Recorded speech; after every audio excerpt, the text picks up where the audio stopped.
Hey, Thinkful, how you doing? It's Dave. I'm doing another sample question for the case interview that's coming up, and in this case, the first one, it's in the first set of categories, the business case, and the question that I was given was a new LL Bean store is being opened in Sydney. Discuss the marketing issues around opening of this new location.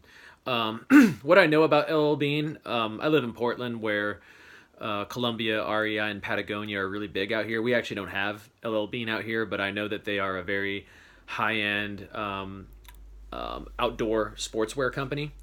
And I know they're huge on the East Coast. So obviously, I would let the presenter present their facts about LL Bean, really make sure I have all the facts needed. And a few of the immediate questions that come up with a move like this, with LL Bean going to Sydney, is do they already have a presence in Australia? My assumption is no if they're opening a store in Sydney, but I would ask how many stores are currently there. If it's the very first one, then that'll kind of influence how we're going to take this. I would ask if they have a current international presence. I don't know if LL Bean has left the United States yet, but if they're in the UK or in Canada, I would ask if there's any information on how they've done internationally so far in terms of tapping into new markets. I would ask what is the current competition in Australia. Australia is a very warm, very outdoorsy country, so I imagine there's got to be a lot of competition out there. But if they know their market in terms of who they're competing against, that might help. And obviously, I would ask what the tariff situation is, and also where does LL Bean make their products? Are they making it in the United States or are they making it overseas? I know a lot of big sportswear companies have their stuff made in Vietnam, Korea, China, most of Asia. So I would ask where it's being made, because obviously the tariffs to export and import might be a huge factor in terms of how we do this. So, in order to go into formulate predictions, I would see if there's any information from those questions I've asked. But I would basically, if we're not in Australia yet, if we don't have a single store, I would maybe try to place them in touristy areas where you'll get a lot of exposure, where a lot of people can see the brand, see the name, and then just kind of gain a presence there. So to get exposure.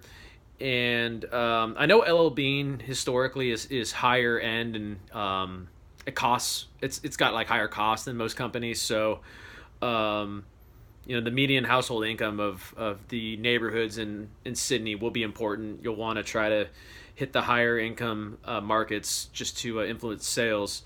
And so I would look at those two areas just to start. Obviously, see where your competition's at. See if malls are an option there. See how online goes in Australia, just to see what kind of online presence they have. To test how things would go with the store, you can do an open house, just an invite to people to come in. I don't know if I would do a buy one get one free or give any sort of massive discount, because I know you're trying to make money, and I know from friends who visit Australia, they said the cost of everything there is a lot higher, so you don't want to give away the bank. But maybe if you did like a buy one get one half off, maybe just like an initial offer to boost sales, or buy one get one 25% off. Maybe cut something down close to cost just to get product out the door, because the big thing is if you're new, is just getting exposure and getting your name out. So that's really, really important. The recommendations after the test would really be to see how the results of the test went. If there was a huge increase in sales, see kind of how the market exposure is going in terms of if people know who you are.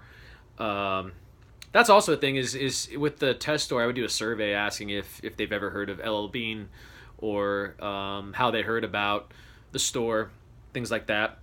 But once we do our open house, just see how that went, and then adjust locations as needed.